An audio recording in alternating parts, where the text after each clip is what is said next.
Look around you. Every digital pulse, every artificial thought, every trillion-dollar transaction happening in the cloud right now, it all traces back to a single greasy diner booth in 1993. Most people believe the future is built in sterile labs by men in white coats. They're wrong.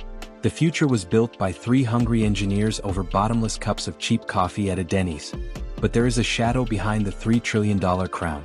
Behind the leather jacket of Jensen Huang lies a philosophy that most humans would find terrifying. He didn't just build a company, he built a machine that thrives on pain. Today we peel back the neon skin of the AI revolution to reveal the butterfly effect of the ultimate gamble. This is Top Dynamics. And this is the dark cost of ruling the world. The year was 1993. The world was a different place. The internet was a slow, screeching noise on a telephone line. Computers were beige boxes used for spreadsheets and tax returns. In the heart of Silicon Valley, at a Denny's restaurant on the corner of Berryessa Road, 3 men sat in a booth that smelled of old oil and cheap breakfast. Jensen Huang, Chris Malachowski, and Curtis Preem. They weren't there to eat. They were there to survive. They were there to discuss a vision that seemed like madness at the time. They wanted to create a chip that would bring 3D graphics to the masses. They saw a world where computers wouldn't just be tools for work, but windows into alternate realities. But in 1993, gamers were seen as a niche market of children.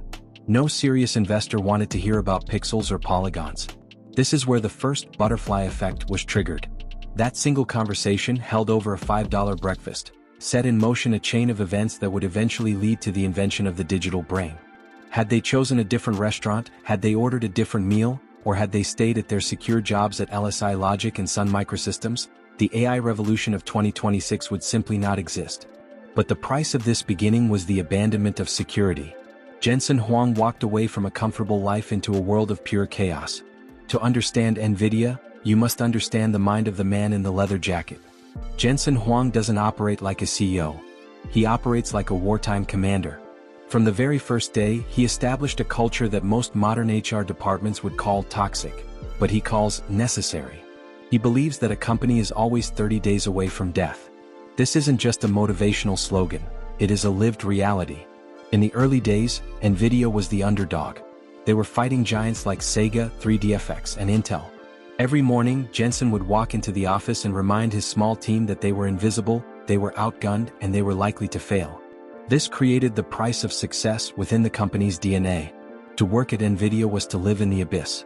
There was no comfort zone. There was only the next chip, the next deadline, and the constant fear of extinction. Jensen didn't want smart people. He wanted resilient people. He wanted people who could stare at a $0 bank balance and still find a way to outcode the competition. This was the beginning of the suffering he would later wish upon the next generation of engineers. Success is a poor teacher, but failure is a brutal one. Nvidia's first product, the NV1, was a masterclass in over-engineering. It tried to be everything at once: a graphics card, a sound card, and a game controller port. It was complex, expensive, and ultimately it was a ghost. No one bought it. Imagine the scene. You have spent every cent of your venture capital. You have worked 20-hour days for years. And the market looks at your masterpiece and says, no. This was the first true test of the butterfly effect. Most founders would have folded. Most companies would have vanished into the Silicon Valley graveyard. But Jensen made a choice that defined the next 30 years. He went to Sega, his only partner, and admitted he had failed. He asked for the money they owed him for a finished product, even though the product was useless. He begged for a lifeline. And miraculously he got it. That money saved Nvidia, but it came with a dark realization. The price of success was that they could never, ever be that vulnerable again. They had to become the wolf or they would be the lamb. The NV1 disaster turned Jensen Huang from a visionary into a predator. The next chip wouldn't just be a product, it would be a weapon. After the NV1 disaster, Jensen Huang was no longer playing a game of technology, he was playing a game of survival. He had exactly one shot left. If the next chip failed, the name Nvidia would be forgotten forever.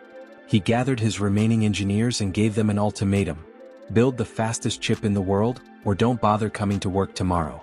In 1997, Nvidia released the Riva 128. This wasn't just a chip, it was a declaration of war. It was the first 128-bit 3D accelerator, and it was fast. Brutally fast. But here is the butterfly effect hidden in the silicon. Nvidia didn't have the manufacturing power to build it. They had to outsource. They made a pact with a small rising company in Taiwan called TSMC. At the time, TSMC was just a foundry, a factory for hire. Jensen Huang and Morris Chang, the founder of TSMC, shook hands. This handshake was the second major domino. By deciding to separate the design from the manufacturing, Jensen triggered a shift in the global economy. This decision allowed Nvidia to focus purely on the brain, while TSMC focused on the body. It was a partnership that would eventually control the entire global tech supply chain.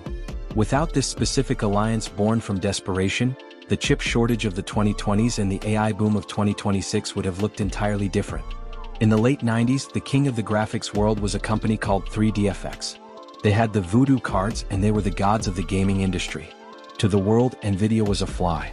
But Jensen Huang had a dark advantage. He was willing to suffer more than his rivals. While 3DFX became comfortable and slow, Nvidia began a relentless release cycle. Every 6 months they released a new, more powerful chip. This became known as Jensen's Law. It was a pace that the human brain and the industry could barely keep up with. It was a brutal, crushing rhythm. This is the price of success in action. To maintain this pace, Nvidia engineers worked under a regime of constant crisis. There were no weekends. There was only the next 6 months. One by one, the giants began to fall. 3DFX, the company that once mocked Nvidia, began to bleed money. They couldn't keep up with the machine that Jensen had built. In the ultimate act of predatory dominance, Nvidia eventually bought the remains of 3DFX in the year 2000. The predator had consumed the king. The message to the world was clear. In the ecosystem of top dynamics, you either innovate at the speed of light or you become a ghost. In 1999, Nvidia released the GeForce 256. They didn't call it a graphics card. They branded it with a new term that would change the world: the GPU, or graphics processing unit. Why does this matter? Because Jensen Huang realized that the world's appetite for reality was infinite. He understood that the human brain craves immersion. By moving the transform and lighting calculations from the computer's central brain, the CPU, to Nvidia's specialized brain, the GPU, he unlocked a level of power that had never been seen before. This was the third butterfly effect. By creating a processor that could do thousands of small tasks simultaneously, rather than one big task at a time, Jensen had accidentally invented the architecture for the future of artificial intelligence. He thought he was just making Quake look better.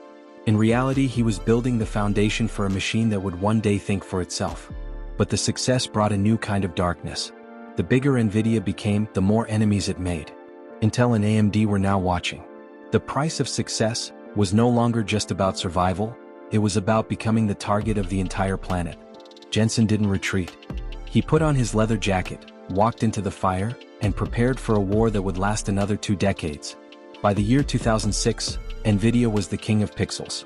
But for Jensen Huang, being the king of a playground was not enough.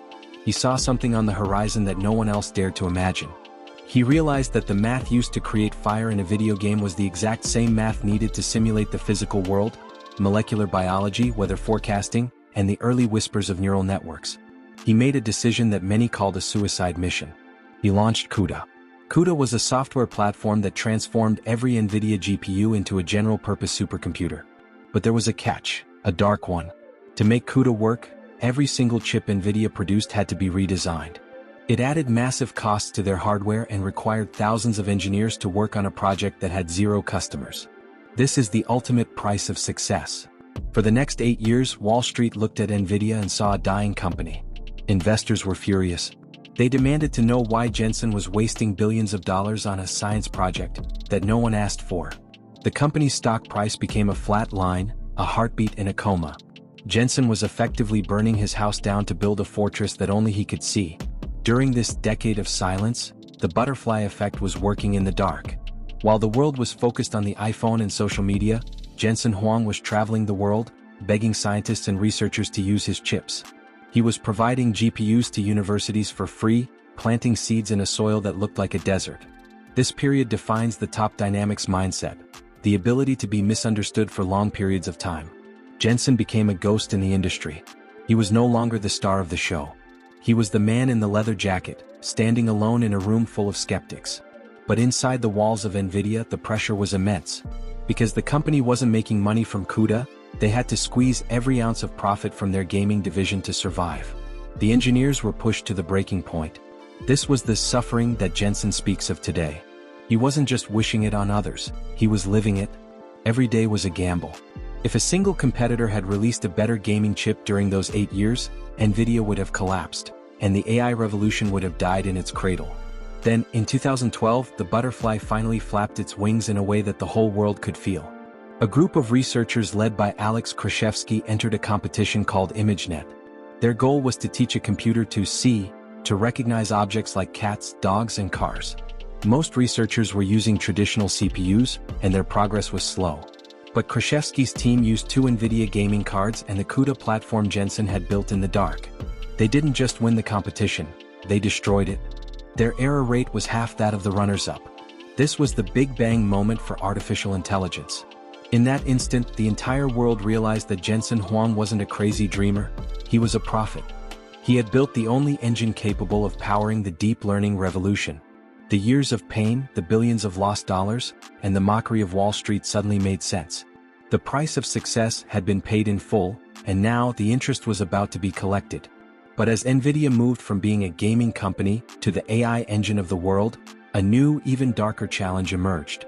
They were no longer the hunters. They were the architects of a reality that humanity was not yet prepared to handle. The butterfly effect had moved from the diner to the data center, and the stakes were no longer millions, they were trillions. After the breakthrough of 2012, the world didn't just change, it accelerated at a speed that broke every existing model of economics. The butterfly effect, that started at a Denny's booth, had now reached the scale of a global hurricane. Silicon Valley, which had once mocked Jensen Huang for his useless software, was now knocking on his door with suitcases full of cash. The era of the compute war had begun. Companies like Google, Microsoft, and Meta realized that whoever owned the most Nvidia chips would own the future of human intelligence. But here is the price of success that people rarely discuss. Scaling an empire is often more painful than building one. As demand skyrocketed, Nvidia became the most pressured point in the global supply chain. Jensen Huang was no longer just a CEO. He was a geopolitical figure. He had to navigate a world where a single shipment of chips could change the military balance between nations. As we moved toward the mid-2020s, Nvidia didn't just release new products. They released monuments to human ambition. The H100 and later the Blackwell architecture were not just chips, they were the most complex machines ever designed by our species. But there is a dark aesthetic to this high-tech dominance. To build these digital gods, Nvidia had to push the limits of physics. The power consumption of these AI data centers became so massive that they required the energy of entire cities. The price of success shifted from financial risk to environmental and existential risk. Inside Nvidia, the culture grew even more intense. Jensen's philosophy of pain and suffering became the standard operating procedure. To maintain a $3 trillion valuation, you cannot rest. You cannot celebrate. At Nvidia, the reward for a job well done is a harder job. Jensen famously said that he wouldn't do it again if he knew how hard it would be. This is the ultimate top dynamics truth.